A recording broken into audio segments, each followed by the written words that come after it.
안녕하세요. 맥킨의 지혜투자클럽입니다. HLB 어제 미래에셋 월간 리서치 글로벌 헬스케어 처방전 관련해서 리포터 중에 이제 리보세라믹 관련해서 FDA 허가 여부 리포트 내용 한번 살펴봐 드리도록 하겠습니다. 자, 구글로 이제 검색을 하시면 글로벌 헬스케어 처방전 PDF 파일인데요. 지금은 좀 열리지를 않습니다. 그래서 오전에 제가 그 리포트 내용 중에서 캡처했던 부분들 중심으로 좀 살펴봐 드리도록 하겠습니다.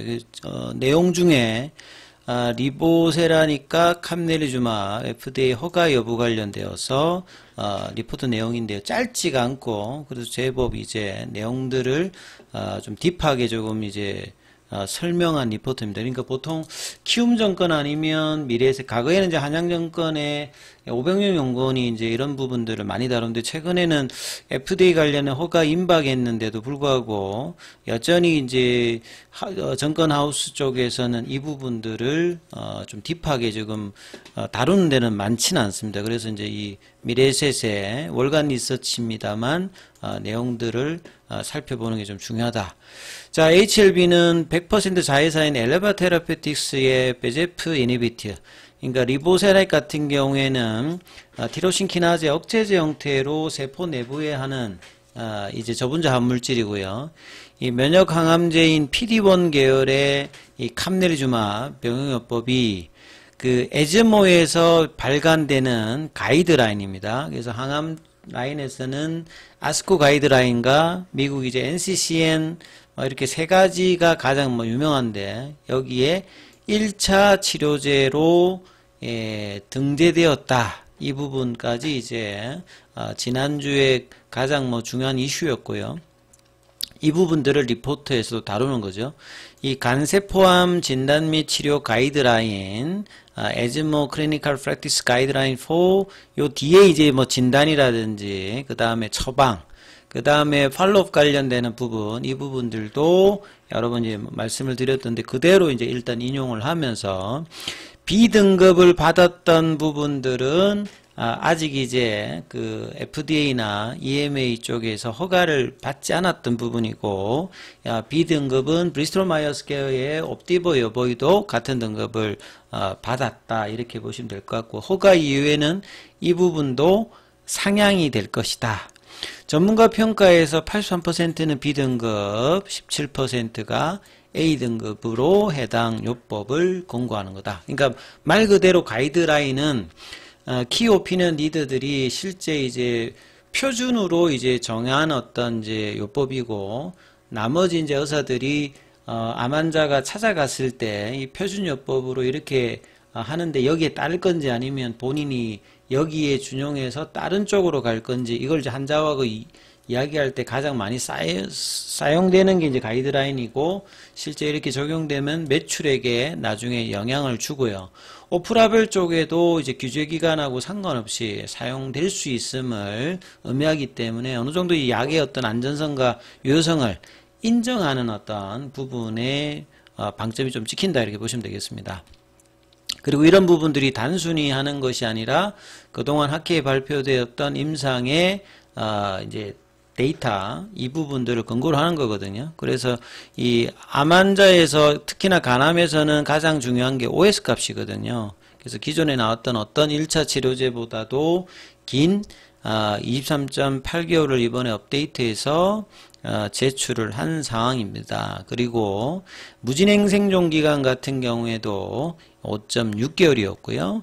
그 다음에 ORR 관련되는 부분, 그 다음에 이제 이 치료와 관련되는 어드버스 이벤트 관련되는 부분들의 어떤 내용들도 나와 있고요. 그 다음에 이제 팔로우 과정에서 보면 작년도 5월달에 이제 CRL을 받고 9월달에 이제 리서브션을 내고 난 다음에 10월달에 이제 클래스 2로 되고 11월달에 이제 비모 인스펙션에서 NAI 등급을 받았죠. 그리고 그 올해 1월 6일에 추가적인 이제 캄넬리주마 관련되는 CMC 실사가 끝났고, FDA의 이 포드파 골데이터는 3월 20일까지입니다. 그래서 오늘 기준으로 보면 이제 D-15일 정도 2주 정도 이제 남은 상태이죠. 자, 에즈모 가이드라인에서 A등급을 받았던 1차 치료제 같은 경우에는 20년도에 허가받았던 로슈 제품과 22년도에 허가받았던 아스트라제네카 제품입니다. 그 관련되는 설명이 이어지고요. 그 다음에 리보세라기가 캄넬주막 같은 경우에는 현재까지 보고된, 그러니까 여기서 보고됐다는 말은 어디다 보고하냐면 학회에 이제 이 임상 데이터를 발표하니까, 에즈모의 학회에서 이제 발표되었을 때 역대 최장 OS 값이고, 이걸 또 업데이트를 해서 이제 23.8개월로 여전히 최장입니다. 그리고 위장관 이제 출혈 관련되는 부분은 이 신생혈관 억제제 관련되는 부분은 공통으로 나오는 겁니다. 뭐 소라페닙도 그렇고 렘바티닙도 그렇고 아바스틴도 그렇고 상대적으로 이제 이럼에도 불구하고 리보세넥 같은 경우에는 위장관 출혈과 관련되는 부분에 이제 타켓 자체가 싱글 타켓이기 때문에 신생혈관 억제를 다루는 어떤 다른 부분에 비해서 1차 치료제에 비해서 상대적으로 위장관 출혈 관련되는 부분에서 부작용이 상대적으로 이제 작은 부분들이 큰 장점이고요. 그 다음에 이제 이 투여 기간 자체가 좀 길었기 때문에 3, 4등급 관련되는 부작용 비율이 높은 것은 투여 기간이 더 길었기 때문에 이런 어떤 부분이라고 회사가 여러 번 이야기를 했고요. 그 다음에 이제 20년도, 22년도 허가받았던 기존 로슈와 아스트라제네카 계속 이제 장기 추적 데이터를 쌓고 있죠. 특히나 이제 아스트라제네카 같은 경우에는 장기 생존율 관련되는 부분에서 5년 생존율 값을 높게 했던 부분들에 대해서 상당히 긍정적으로 이제 평가를 작년에 받았거든요. 그 다음에 이제 4월 달에 FDA 허가를 앞두고 있는 브리스톨 마이어의 옵디보 여보에 관련되는 경쟁자 등장. 이 부분은 제가 여러 번 말씀드렸죠. 경쟁자가 등장하는 것은 호재는 아니기 때문에 이런 부분들을 이제 고려를 해야 되는 상황, 기간적인 이야기를 하는 거고요. 그 다음에 이제 에즈모 이제 가이드라인에 올라왔을 때 이 부분들도 제가 이제 원문에서 말씀드렸던 부분인데 그대로 딴데 여기에 이제 업데이트된 부분이 올라왔는데 하나만 올라온 게 아니라 이제 베이진사 거도 올라오고 이제 리보세라기가 캄넬리주맙도 올라오고 이제 브리스톨 마이어스 스퀘어까지 같이 올라와 있는 상태고요. 그 다음에 중국 쪽에서 이제 PDL1 관련되는, 그러니까 면역 감문 억제제 중에서 베이진사도 있고 이제 항서제약의 이 캄넬리주맙 관련되는 부분 내용들도 있습니다. 그래서 보시게 되면 24년도 5월달에 이제 CRL 수령하고 올해 3월달에 포드파가 잡혀 있는 부분들이다.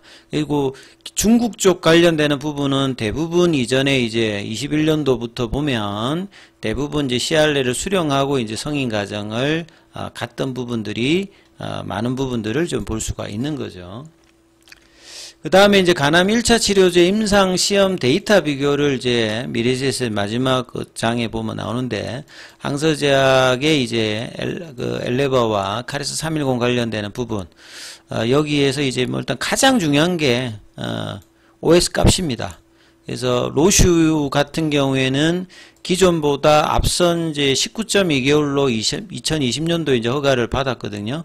아스트라제네카는 이제 19.2개월보다 비열등한 16.4개월입니다만 출혈 관련되는 부분에 우위를 가지면서 22년도에 허가를 받았고, 그러니까 이제 20년도에 받았던 것보다 OS 값은 줄었음에도 불구하고 아스트라제네카는 허가를 받았고요.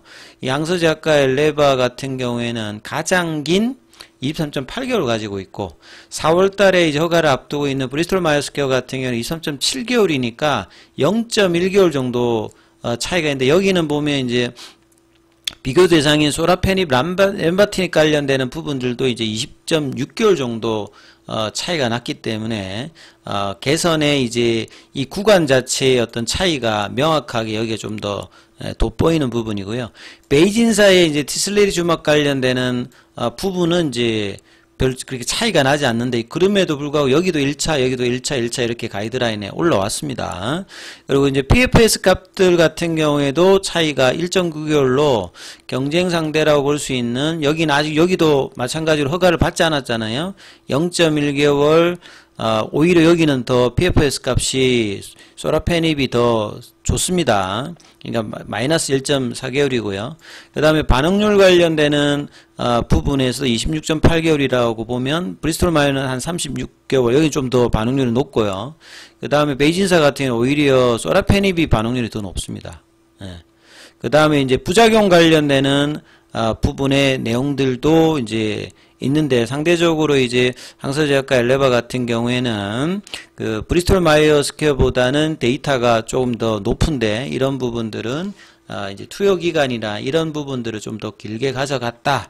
이런 어떤 이제 임상의 부분으로 헤드 투 헤드 어떤 비교가 아니니까 직접적으로 비교는 하는 것은 맞진 않습니다만 그래도 간접적으로 이 이제 전체적인 어떤 절대적인 어떤 데이터가 항서제약과 엘레바가 간암 1차 치료제로는 가장 지금 좋은 데이터를 가지고 허가 과정에 있다는 것은 뭐 분명하다 이렇게 좀 보시면 되겠죠.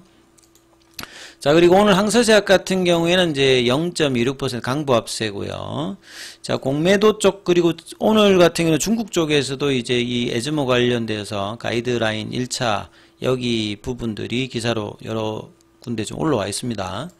자, 그리고 공매도 쪽은 오늘 2238주 정도 거래가 되었고요.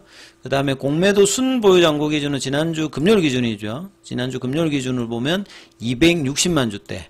그래서 이 300만 주대에서 한 뭐 40만 주대 정도로 줄었다가 이제 다시 좀 양봉이 나와서 이 부분들이 어떻게 이제 줄어가느냐가 목요일, 금요일, 그 다음에 다음 주도 계속 이제 영향을 주는 부분이죠. 거래량 증가와 그 다음에 양봉의 어떤 모습으로 공매도 잔고가 얼마만큼 순보유 잔고입니다만 줄지 커버링이 나올 수 있는 어떤 부분들이 중요한 부분들이고요. 그 다음 대차거래 관련되는 부분에서는 체결보다 상한이 훨씬 많은 쪽이다 이렇게 보시면 되겠습니다.